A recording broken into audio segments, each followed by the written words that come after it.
Yeah, really good. The guys got that extra bounce. You know, they're happy pre-season's over, and we get into the real stuff tomorrow. So it's the guys are high spirits and really can't wait for it.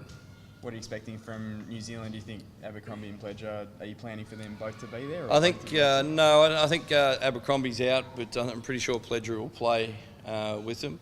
So look, they're a tough team, and especially bringing back a league MVP in Cedric and his quality, and they got a little bit of a new lineup. So we certainly want to test that and put them under some pressure. Do you expect them to be one of the better sides this year? Yeah, without a question. I think last year not making the playoffs really rubbed them the wrong way after winning 3 in a row, and we expect them back in. They've got the MVP coming back in, and they've got a star-studded lineup, and we're expecting a tough competition. Pretty physical side as well.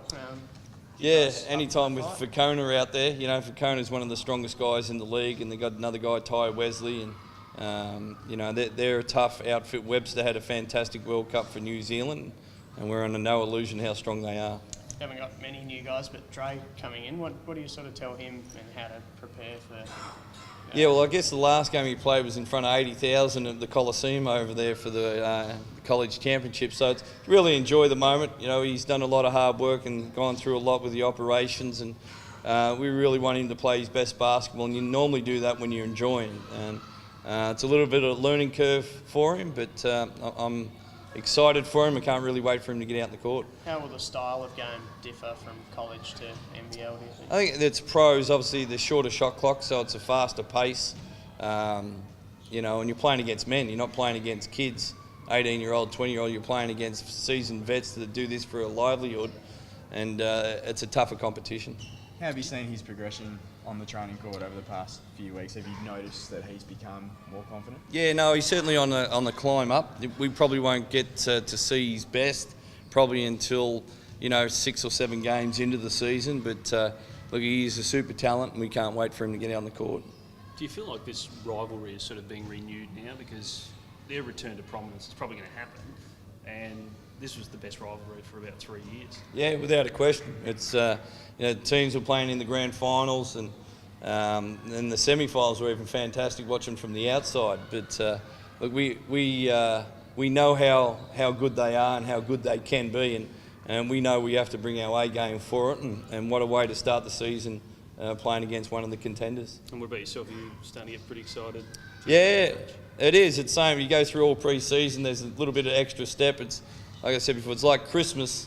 You unwrap the present, but you can see what it is, you can feel what it is, but you don't really know what it is until you unwrap it, and that's tomorrow night in our first game. I think you got asked this earlier on radio during the week about what you brought from the Boomers experience. Could you sort of elaborate on that a bit? Yeah, well, when you're playing against that quality opposition, there's quality coaches, quality players, and they really highlight the strength of the team, and sometimes we forget that as coaches. We try to plug up all the weaknesses, and you certainly got to highlight the strength of the team, and that's something that we'll be doing through the course of the year with some new plays and new tactics along the way. Have you been able to keep an eye on James Ennis and how he's been going the last few days with Miami? Yeah, fantastic. Last 2 games, I think he scored 17 points and 14 and 10. So happy for James. He worked really hard last year, and now he gets his opportunity, and he's grabbing it with both hands.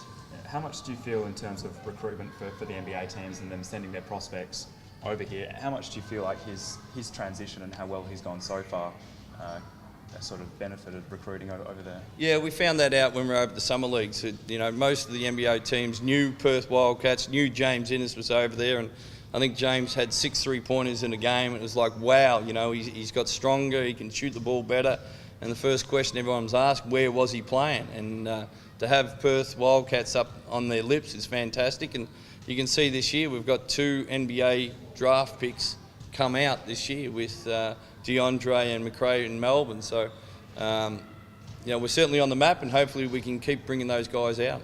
And what do you think it does for the league here, which is already pretty strong, but to have 2 of the best 60-odd prospects of young Americans playing for the NBL, what does that sort of do for our comp now? Yeah, it's probably like you said, the top 2 in the world. It's not just the world. NBA's the best in the world, and have those 2 guys doing their grassroots work here is fabulous for our league. Hopefully, it's a strong competition, which it is. A lot of teams are getting even now. It's not like, you should win this game pretty easy. Any game can any team can win any game. And in terms of popularity of basketball within Australia now, how do you feel that we've got, I think, 8 Australians playing in the NBA? What does that sort of do for basketball locally as well? The basketball in Australia is certainly on the climb, and having those guys that they're playing the best competition in the world, and we're a training ground for that, and hopefully we can get a lot more in the future. But basketball is certainly on the rise. You can feel it internally, you can feel it on the USA stage, and we just got to keep working, make sure we're up in the couple of sports in Australia. On that basketball rising and stuff, can you feel it over east in terms of the NBL? Obviously the Wildcats are going nuts here, but over east, can you feel it building a bit with some of the better players coming in? I think it was slow. You can start to feel that last year. Melbourne's done a lot of work, Sydney have done a lot of work. The Queensland teams have always been pretty popular. They're going through a little bit of transition there at the moment, but look, it's certainly on the rise. From when I first got in the league, it was probably going downwards, but it's done the U-turn and on the way up. What about the Wildcats with the crowds? We've all sort of been waiting, expecting the bubble might burst at some stage, but you've sold 11,000 or whatever for tomorrow night. It's still going crazy. One thing I say, West Australia are passionate, and to come to the arena, see the game, it's just like an NBA game. Hopefully we put a great quality game on, and they come back again. And from a playing perspective, there's nothing better to go there, and when you've got everybody in red and supporting you, and it's fantastic.